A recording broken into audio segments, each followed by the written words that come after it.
I welcome you back to the online class, and thank God we are still alive, and I believe you are enjoying your holiday, and I pray by God's grace we shall resume very soon. And I welcome you back to this class, and we will continue from where we stopped.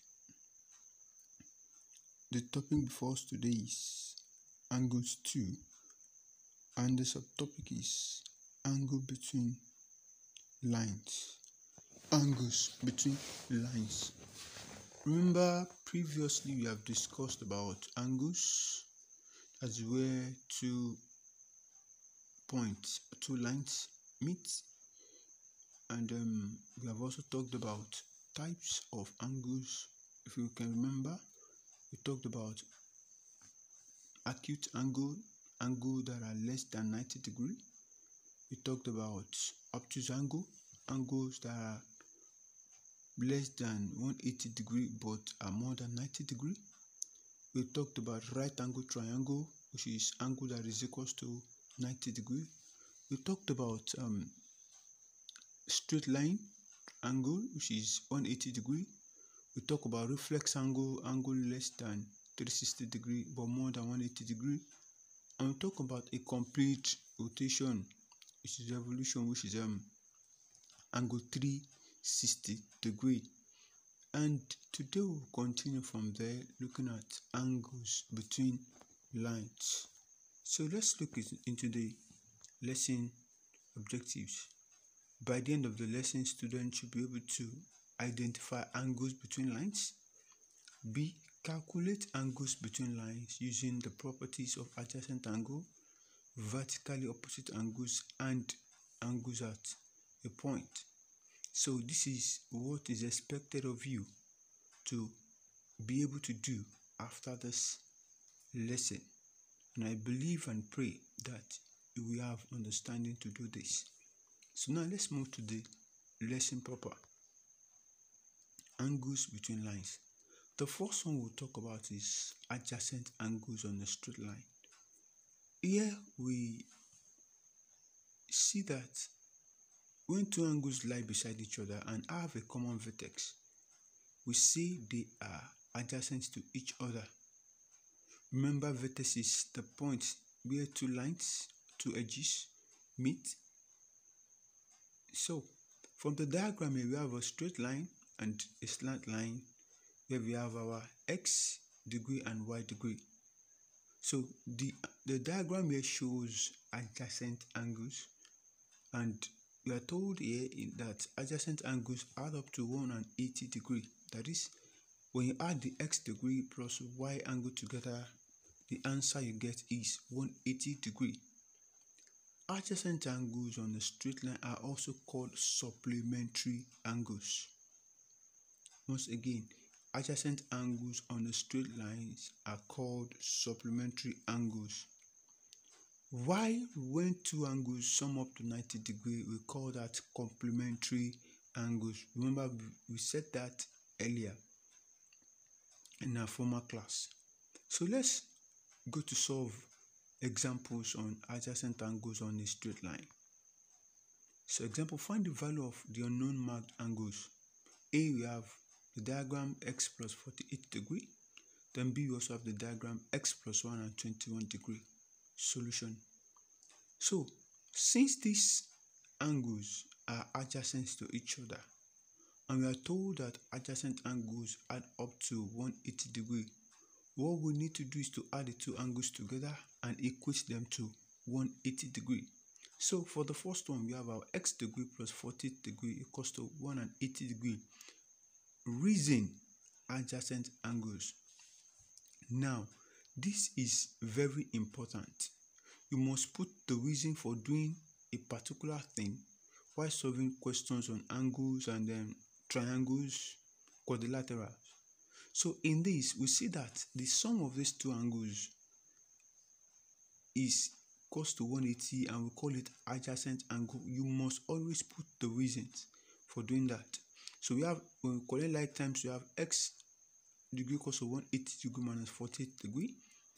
then our x equals to 132 degree. So that is the solution to the first question. And when you want to check, you can add your 132 degree plus 48 degree together.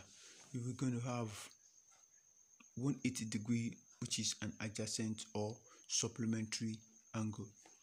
Then the second example, example 2, which is B, we have x and 121 on the diagram. So we have our x degree plus 121 degree equals to 180 degree.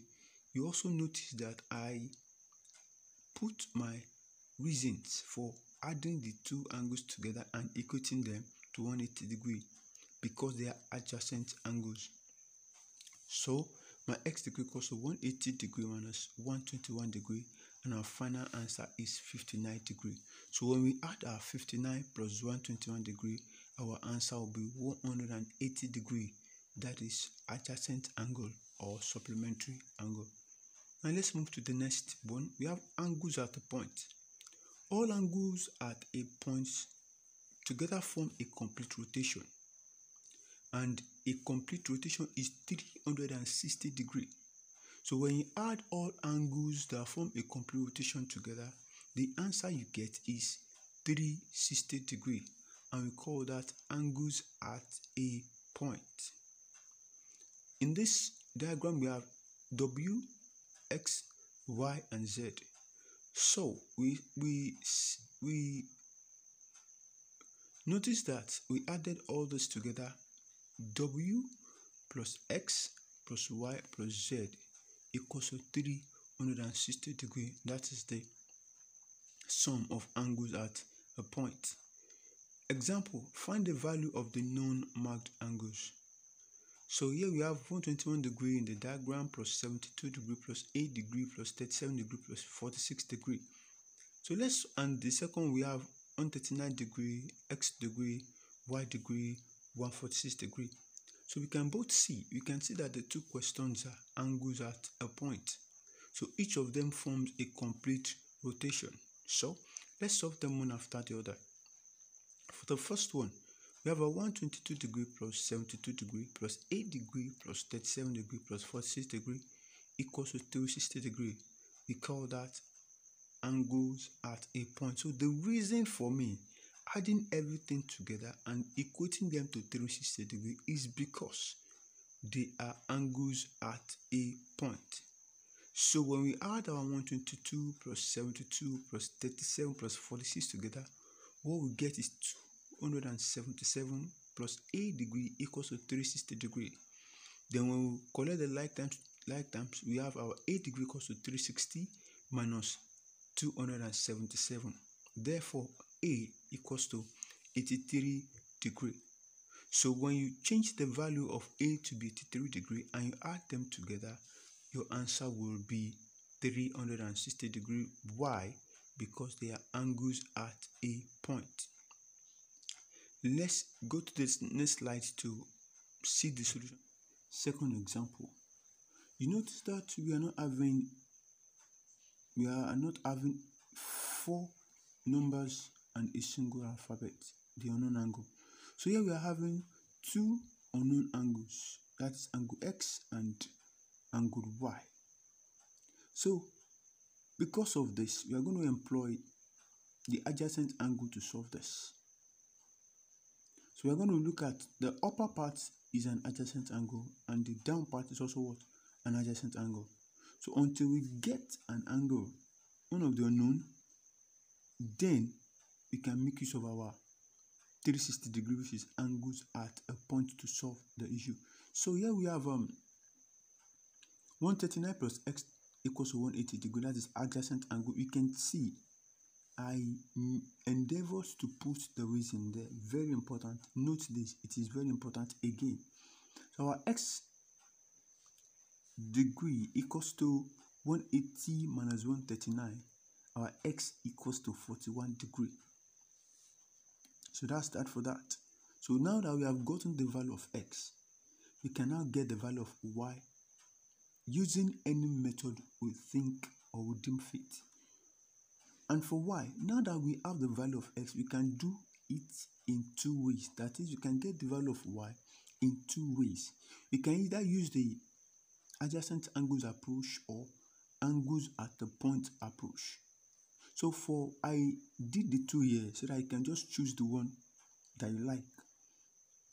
So for the adjacent angle, we have our 146 degree plus y degree equals to 180 degree adjacent angles. Then y equals to 180 minus 146. Y equals to 34 degree. That is for the adjacent approach. Now for the angles at the point approach, what we need to do is to add all the known angles plus the unknown angle and equate them to 360 degree. Remember, we just got the value of x, which is 41 degree. So now using the three angles at the point approach, we have 139 plus the value of x, which is 41 degree, plus y degree plus 146 degree equals to 360 degree. That is angles at a point. So our 326 degree, when we add all the numbers together, plus y equals to 360 degree, then y degree equals to 360 degree minus 326 degree, y equals to 34 degree. No matter the approach you use, you are going to arrive at the same answer. No matter the approach you use, you will arrive at the same answer. I believe you are getting something. Now let's move on to the next one, vertically opposite angles.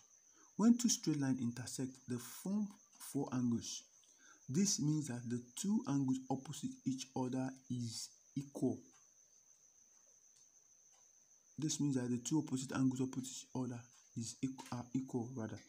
So, and that's a diagram. We can have A and AB, which is cos our A because they're opposite each other. Angle A equals to angle B, and angle X equals to angle Y. So this is very easy. So and our vertically opposite angles are also called X angle. If you look at the diagram, you notice that they form angle X. So we call it X angle. Now let's solve some examples. Example, find the value of the known marked angles. So we have 61, 75, Y and B. Now if you notice, this is X angle. 75 and B are opposite each other. Then 61 and Y are also opposite each other. So for us to do that now, remember we said opposite angle in a vertically opposite angle angles are equal. So our B equals to 75 degree. Why is B 75 degree? Because it is vertically opposite angle. Then our Y equals to 61 degree. Why? It is because it is what? Vertically opposite angle. So that is just the solution to that. Easy peasy. So you are done. Then the next one we have 125 degree, Y degree, 55 degree, X degree and Z degree. We will make use of the vertically opposite angle approach to also solve this. Don't be afraid, just mathematics jargons. So we have X degree plus 55 degree equals to 125 degree. These two are vertically opposite to 125 degree. This X plus 55 are a vertical opposite to 125 degree. So we have vertical opposite angle. Then we have X degree equals to 125 degree minus 55 degree. X equals to 70 degree. So that is the value of X. So if you add 70 and 55 together, it's going to give you what? 125 degree. So they are opposite each other. Now let's get the value of X, the value of Y. You can see that Y and 125 are on a straight line, two angles on a straight line. So that means they are adjacent angles. So our Y degree plus 125 degree equals to 180 degree Y adjacent angles. Then Y degree minus 180 degree equals minus Y degree rather equals to 180 degree minus 125 degree. Y equals to 55 degree. So now to get the value of our Z, you can see that Z and Y are also vertically opposite angles. So our Z degree equals to Y degree, which is what? 55 degree. So it means Z is taking the value of Y because they are what vertically opposite angles. Thank you. We can go over the lesson again for better understanding. But I believe so far you must have got one or two things. And then thank you for listening. See you again next week. Have a nice day. Thank you and goodbye. I miss you.